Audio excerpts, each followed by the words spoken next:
बिस्मिल्लाहिर्रहमानिर्रहीम। तो आज हम बात करेंगे रोज़ों के मुताल्लिक़ कि रोज़े कितने तरह के होते हैं।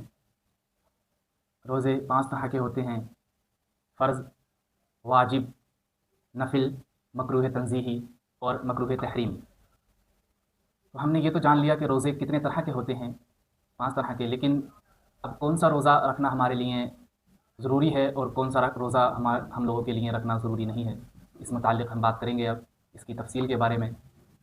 तो जो फ़र्ज़ रोज़ा रहता है तो वो हमारे ऊपर रखना ज़रूरी है और फ़र्ज़ है। अगर उस रोज़े को हम छोड़ेंगे तो गुनहगार होंगे।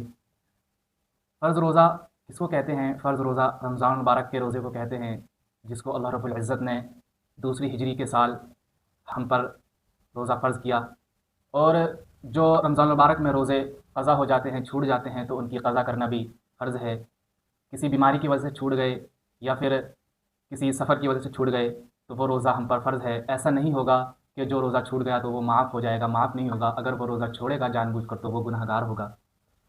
और कफ़ारे का रोज़ा, यानी कि अगर किसी ने कसम खाई कि मैं रोज़ा रखूँगा तो उस पर वो रोज़ा रखना फ़र्ज़ रहेगा। अगर वो रोज़ा नहीं रखेगा तो वो गुनहगार होगा। तो कफ़ारे का रोज़ा रखना फ़र्ज़ है और ये अगर नहीं रखेगा तो गुनहगार होगा, और रखेगा तो उसका कफ़ारा अदा हो जाएगा और उसको सवाब भी मिलेगा। दूसरे नंबर पर आता है वाजिब। वाजिब किसको कहते हैं?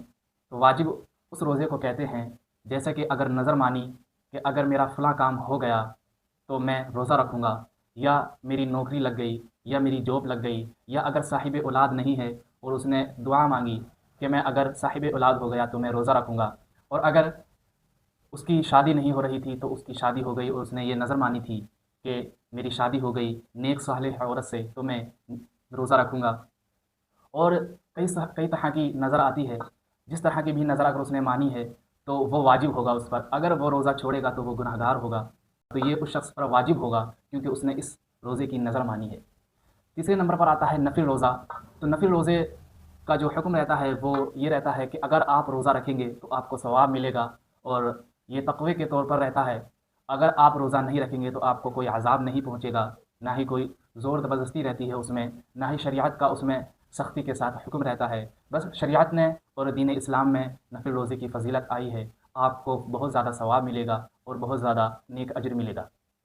तो नफ़िल रोज़ा जिस तरीके से आशूरा का रोज़ा रखा जाता है, या फिर आशूरा के साथ में नबी तारीख़ का भी रोज़ा रखा जाता है, इस तरीके से नफली रोज़े रहते हैं। या फिर हर महीने के रोज़े, हर महीने में 2-3 दिन रोज़े रखे जाते हैं, 11वीं तारीख़ का, 12वीं तारीख़ का, 13वीं तारीख़ का और 14वीं तारीख़ का। तो ये भी नफली रोज़े रखे जाते हैं इसी तरीके से।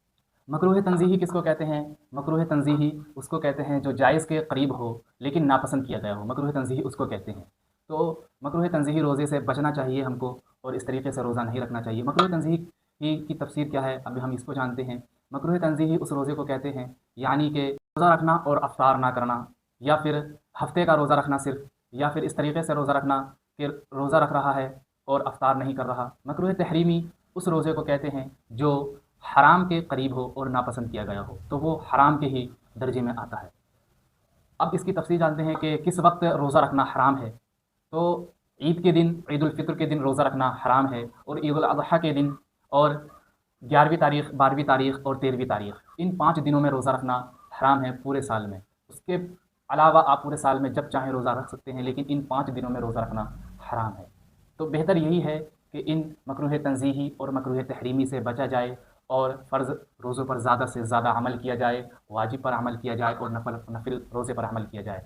मैं यही पैगाम आप तक पहुँचाऊँगा कि फ़र्ज़ रोज़ों को ना छोड़ा जाए और फ़र्ज़ रोज़ों को ज़्यादा से ज़्यादा रखा जाए, क्योंकि वो अल्लाह रब्बुल इज़्ज़त ने हम पर फ़र्ज़ किए हैं, और उसके ज़रिए अल्लाह रब्बुल इज़्ज़त हमारी बख़्शिश फ़रमाएगा।